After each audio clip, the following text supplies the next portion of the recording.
안녕하십니까. 인왕산TV 이홍종입니다. 오늘은 신들러 리스트라는 영화를 보겠습니다. 여러분 대부분 보셨겠죠? 강추합니다. 젊은 분들은 안 보셨으면 꼭 보시기 바랍니다. 진정한 파워는 사람을 죽일 수 있는 것이 아니라 사람을 용서하고 살릴 수 있는 것이다. 주인공이 한 명대사입니다. 인왕산TV 이홍종 구독, 알람, 좋아요 부탁드리겠습니다. 구독, 홍보도 해주시면 고맙겠습니다.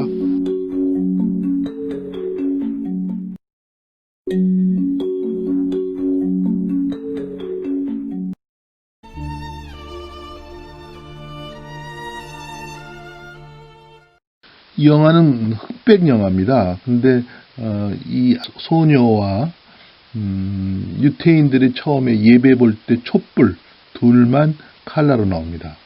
이 소녀는 양심이라고 그럴까, 양심이요. 을 가리키는 것 같아요.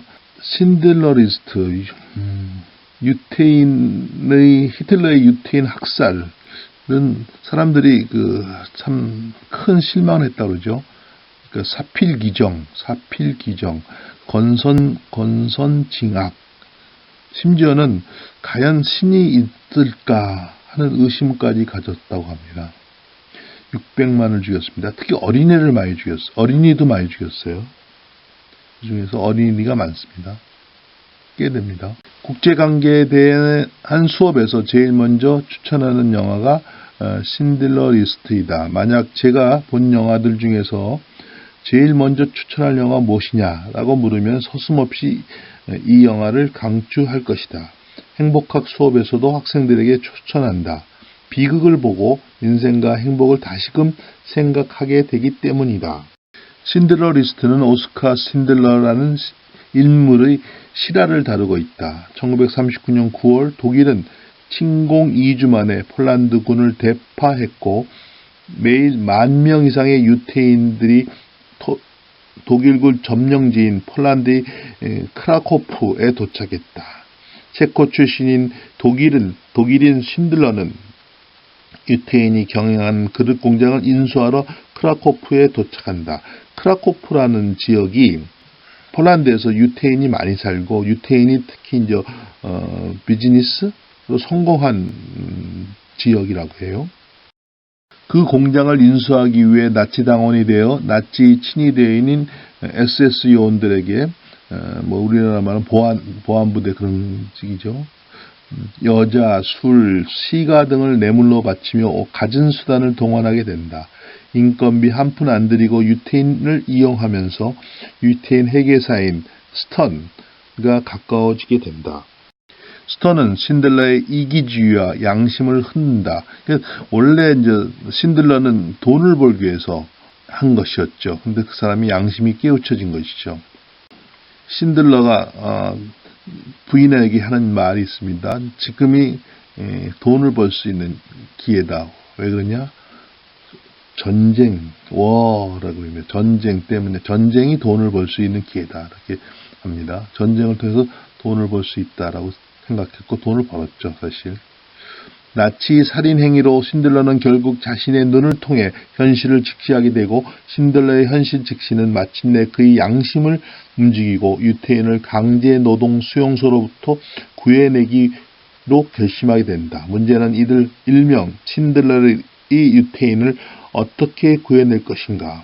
그러니까 구해낼 사람 유태인을 몇백 명을 1,100명?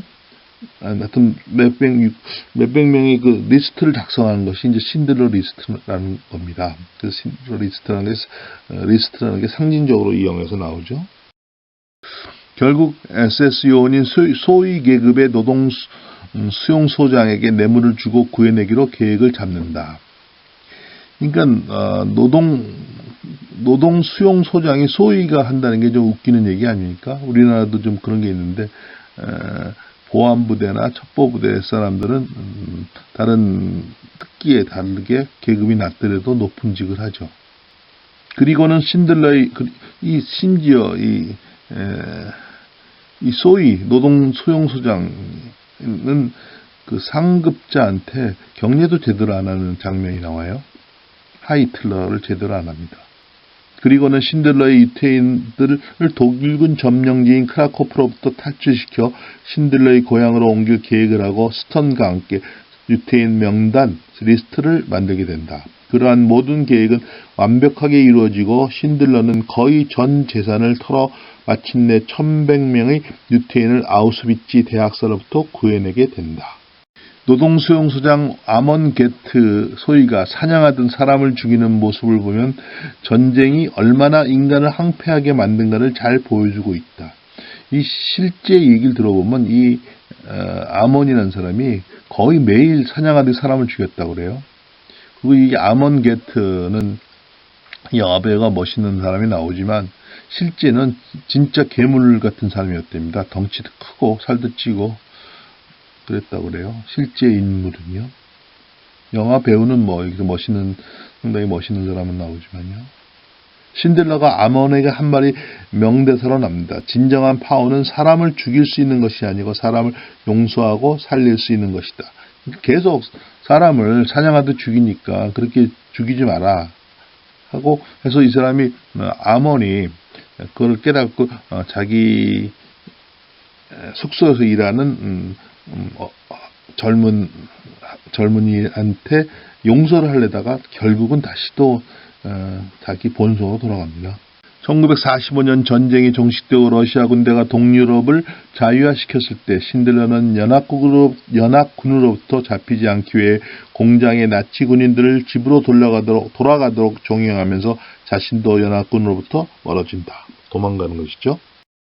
마지막으로 신들러가 연합군으로부터 도망가기 전 자신이 살아있다는 안도감보다 죄책감과 후회에 시달리게 된다. 왜 나는 더 많은 유태인들을 구해내지 못하였을까? 마지막 남은 재산을 팔지 않은 것을 자책하며 후회하는 장면에서 저는 다시 눈물이 났다. 그러니까 예를 들어서 멋있는 차 또는 시계 뭐 이런 거요. 그런 거 뭐 심지어는 뭐 독일 나치 당원 배지 이런 거 하나라도 팔면 한 사람이라도 더 구할 수 있었을 텐데 하는 장면이 나옵니다. 나치는 제2차 세계대전 전체를 포함하면 더 많겠지만 유태인 홀로코스트만으로 약 600만의 유태인을 죽인 것으로 알려져 있다.